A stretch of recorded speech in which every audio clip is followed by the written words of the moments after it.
আসসালামু আলাইকুম। Welcome back to my Facebook page and YouTube channel. আশা করি সবাই ভালো আছেন। আমিও আল্লাহর রহমতে ভালো আছি। বাসা থেকে বের হয়েছি আজকে গুলশানের উদ্দেশ্যে। গুলশান যাব, কিছু ব্যক্তিগত কাজ আছে, কাজগুলো শেষ করব, দেন আবার বাসায় ব্যাক করব। যাই হোক, আজকের ওয়েদারটা কিন্তু মিষ্টি, ওয়েদারটা সুন্দর,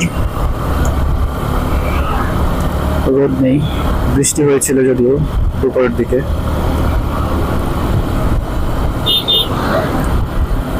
বাহ, রাস্তাগুলো কত সুন্দর লাগতেছে।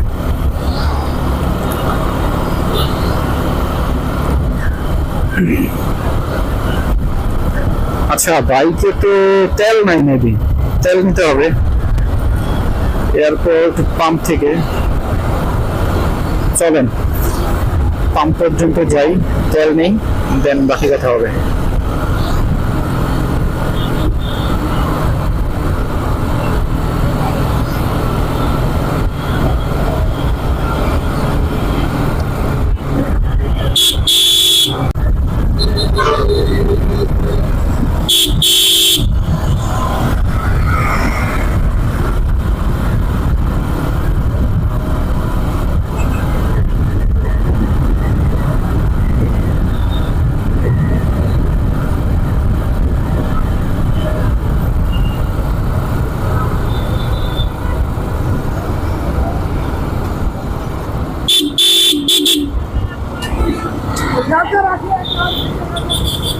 পাম্পে চলে আসছি।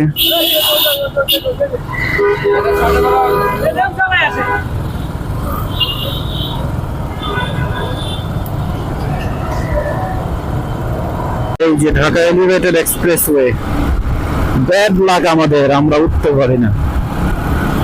বাইকারদের জন্য আসলেই ব্যাড লাক, উঠতে দেয় না। প্রাইভেট কার থাকলে প্রাইভেট নিয়ে ওঠা যায়, প্রাইভেট কারও নাই, এক্সপ্রেসওয়েতে উঠি নাই। এক্সপ্রেসওয়েতে উঠতে দেয় নাই, তাতে কি হয়েছে? আমরা এই যে নিউজ দিয়ে যাব, আমাদের জন্য এটাই ঠিক আছে। যদি কখনো পারমিশন দেয় ওঠার, হয়তো ভবিষ্যতে উঠতে পারবো।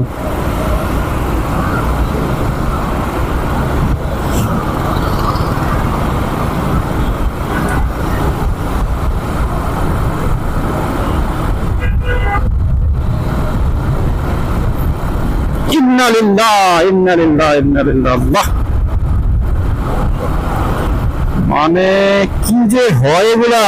এত এত বড়, ঠিক এত বড় একটা ইট সামনে চাকার উপর পড়ছে, আনবিলিভেবল। মাথা নষ্ট করা অবস্থা। এখনই স্কিড করতে চাকা, বাট আমি আগে থেকে খেয়াল করছি, এই জন্য আসলে খারাপ কিছু হয় নাই। আসলে বাইকারদের রাস্তায় চলতে গেলে অনেক কিছু ফেস করতে হয়, অনেক ঝুট ঝামেলা ফেস করতে হয়, তো কিছু করার নেই। বিভিন্ন ঝুট ঝামেলা সামলে নিয়েই বাইক রাইড করতে হবে।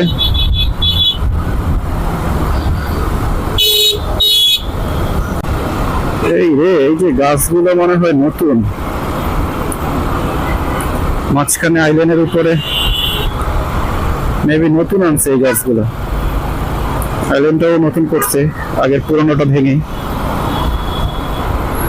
এই যে কাজ চলতেছে বৃক্ষরোপণের,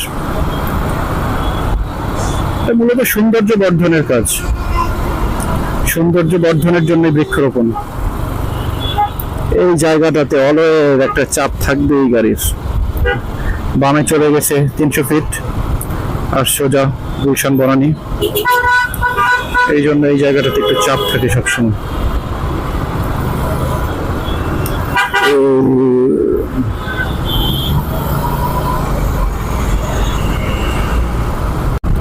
বাহ, গাছে গাছে কৃষ্ণচূড়া ফুটে আছে, সুন্দর অনেক।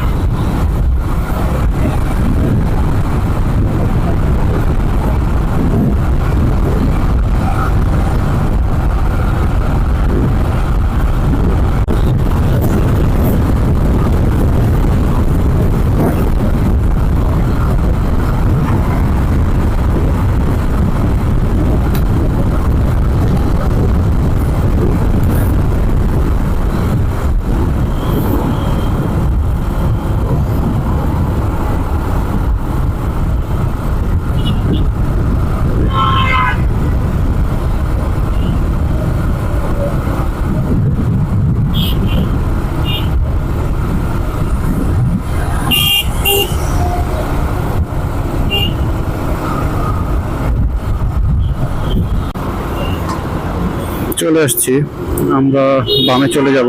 এটা হচ্ছে কবরস্থান রোড, বনানী কবরস্থান রোড। এই রোড দিয়ে বের হয়ে যাব।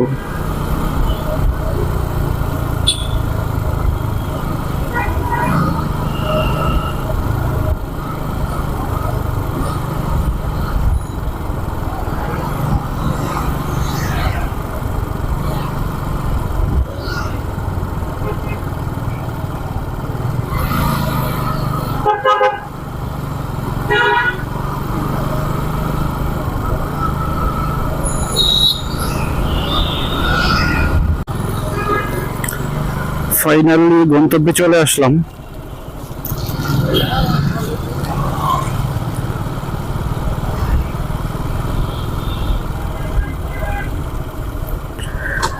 সবাই ভালো থাকবেন, সুস্থ থাকবেন। দেখা হবে পরবর্তী কোনো ভিডিওতে। আর আমার ভিডিওটি ভালো লাগলে অবশ্যই লাইক, কমেন্টস আর শেয়ার করতে ভুলবেন না। আসসালামু আলাইকুম।